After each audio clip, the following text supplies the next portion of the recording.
നമസ്കാരം. Anoop Janamitra.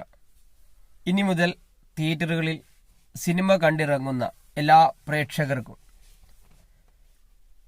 Financial benefit എന്ന ജനമിത്രയുടെ concept സമൂഹം ഇതിനോടകം ചർച്ചാ വിഷയമാക്കിയതിൽ വളരെ സന്തോഷം. അമൂല്യമായ സമയത്തിന് തീർച്ചയായും പ്രതിഫലം അനിവാര്യമാണ്. ഇന്ന് നമ്മുടെ വിഷയം ഒരു നിധി കുംഭമാണ്. അതും ഒരു സർക്കാർ അധീനതയിലുള്ള സ്ഥാപനം.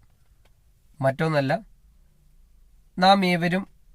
നാം ഏവർക്കും പരിചിതമായ കേരള ചലച്ചിത്ര അക്കാദമി തന്നെയാണത്.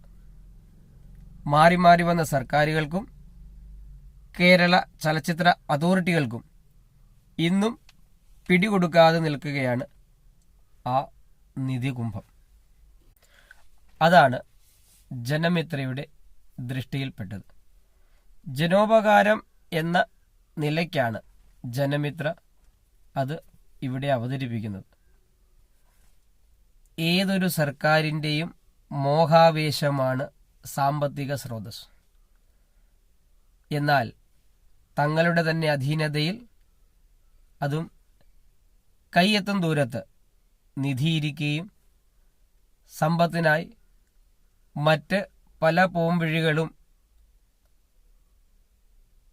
സർക്കാർ ചെയ്യുന്നത് അജ്ഞത കൊണ്ടല്ലേ എന്നാണ് ജനമിത്ര ചോദിക്കുന്നത്.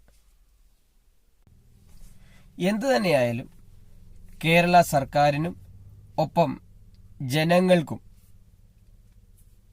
ഫിനാൻഷ്യൽ സപ്പോർട്ട് നൽകുവാൻ സാധിക്കുന്ന സ്ഥാപനമാണ് കേരള ചലച്ചിത്ര അക്കാദമി എന്ന ഉത്തമ ബോധ്യം ജനമിത്ര ഫിലിംസിനുണ്ട്. അത് എങ്ങനെയെന്ന് ചിന്തിക്കുന്നവർ ദയവ് ചെയ്ത് കമന്റ് ചെയ്യുക. വിപ്ലവം ചിന്താധാരകളിലൂടെ എന്ന തത്വശാസ്ത്രത്തിൽ അടിയുറച്ചു വിശ്വസിക്കുന്ന ജനമിത്ര കേരള സമൂഹത്തോട് ആഹ്വാനം ചെയ്യുന്നു. നമുക്ക് കൈകോർത്ത് നിൽക്കാം, തഴച്ചു വളരാം, എന്നും എന്നെന്നും. ജനോപകാരാർത്ഥം സർക്കാർ സ്ഥാപനങ്ങളെ എങ്ങനെ വിനിയോഗിക്കണം എന്ന് ചിന്തിക്കൂ കേരളമേ.